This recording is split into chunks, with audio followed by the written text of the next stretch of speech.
Y el PRI, de todos ellos, el más patético es el PRI, porque el PRI fue el partido de Estado, ese sí, el partido que surgió de la revolución, se hizo la revolución, no voy a hacer toda la historia, pero cuando asesinan al presidente electo, Álvaro Obregón, que se había reelegido, la revolución fue por no reelección.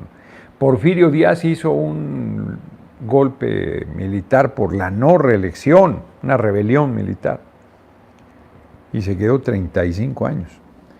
Y la revolución con el sufragio efectivo no reelección, así dice el oficio del gobierno federal, se reeligió, le cambiaron la constitución para que pudiera regresar después de un periodo. Y fue asesinado en el Parque de la Bombilla, donde hoy está el monumento a Álvaro Obregón, en una comida con compañeros revolucionarios. Dieron como 20 tiros y el Toral, que fue el que dijeron que lo había asesinado, le llevaba una pistolita de 3 tiros. Entonces, a partir de esa crisis, Plutarco Elías Calles le dio a los obregonistas la investigación del asesinato, que sabía que no iba a ningún lado, le dio a un obregonista la presidencia provisional, a Emilio Portes Gil, y convocó a la creación de un nuevo partido de la revolución, el PNR, Partido Nacional Revolucionario. Y ahí se integró lo que se llama toda la familia revolucionaria y se empezó a trabajar de manera institucional, entre comillas, aunque en realidad el poder era Plutarco Elías Calles. Se le llama maximato al periodo que va entre 1929 y 1934, donde hubo 3 presidentes, Emilio Portes Gil, que fue el obregonista que se dejó a la salida de Obregón para continuar con la investigación y convocar a elecciones extraordinarias. Pascual Ortiz Rubio, que era un extraordinario revolucionario michoacano, y ahí, ¿cómo son las cosas? Recibe el cargo más alto al que puedes aspirar, y Plutarco Elías Calles atrás lo hace pinole. Desde la toma de protesta le dan un tiro en la quijada en el automóvil en el que iba, y fueron 2 años de pesadilla hasta que finalmente renuncia. Y entra, para el periodo de 4 años, era 1930-34, entra el corruptísimo de Abelardo Rodríguez, de presidente de la República, esos 2 años que faltaban, y luego se hace sexenios, se hace el plan sexenal y se decide al general Lázaro Cárdenas.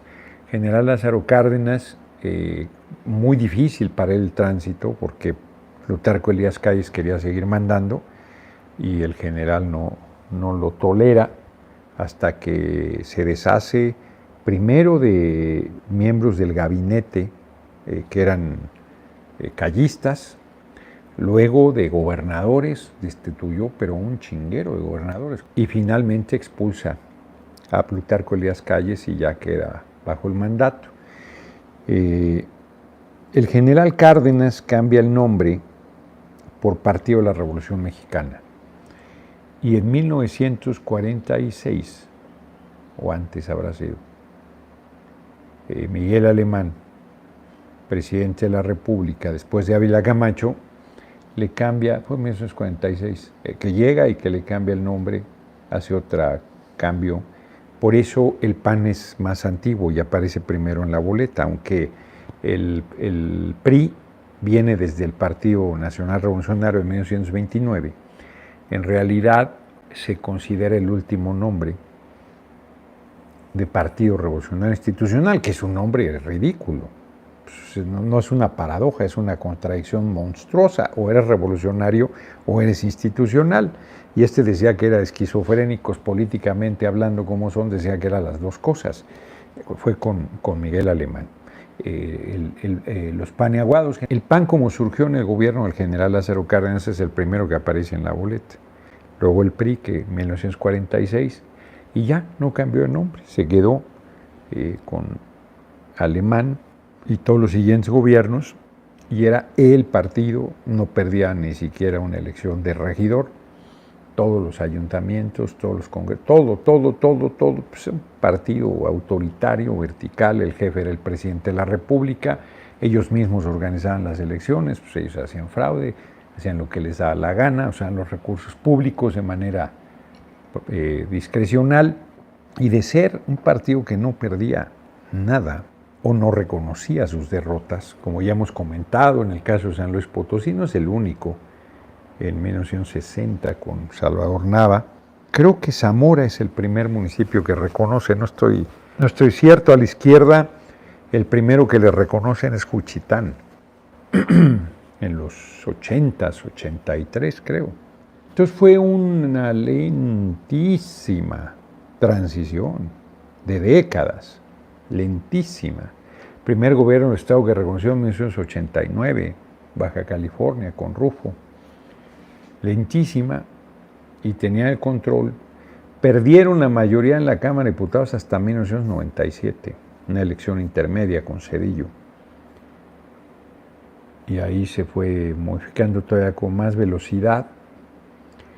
Perdieron el entonces Distrito Federal con Eugenio Cárdenas en 97, que lo decidía a dedo el presidente de la República priista, y para llegar a lo que son hoy, nada, totalmente intrascendentes. Es increíble lo que acabó el PRI, increíble, porque además abandonó los postulados de la revolución, se fue yendo cada vez más a la derecha hasta coincidir absolutamente con los paneaguados.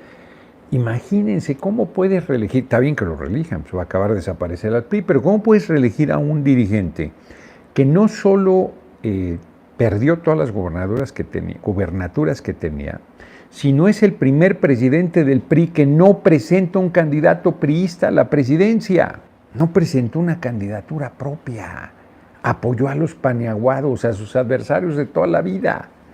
Y no solo eso, pierde la elección presidencial con la candidatura paneaguada de manera vergonzosa, más de 2-1. Casi el 60% de los votos, nuestra virtual compañera presidente Claudia Sheinbaum Pardo. Con esos números, ¿cómo lo vas a reelegir? Y lo reeligen con posibilidades de quedarse hasta el 2032. En 2027 desaparece el PRI, va a estar 3 años.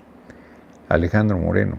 Hay hasta quien dice que tiene acuerdo con nuestro movimiento para desaparecer al PRI. ¿Qué acuerdo va a tener? Son sus incapacidades, su corruptísimo, pues todos los escándalos que le desnudó Laida Sansores. Ahora sí lo podemos desaforar, Entonces, la verdad es que ha tenido mucha desvergüenza, mucha cachaza. A mí ahí me plantea, porque yo promoví que lo desconocíamos de la Comisión de Gobernación de la Cámara. Yo no iba a ninguna reunión que él encabezaba. Bien preparado para el combate contra la mafia y la corrupción. Es un maestro para el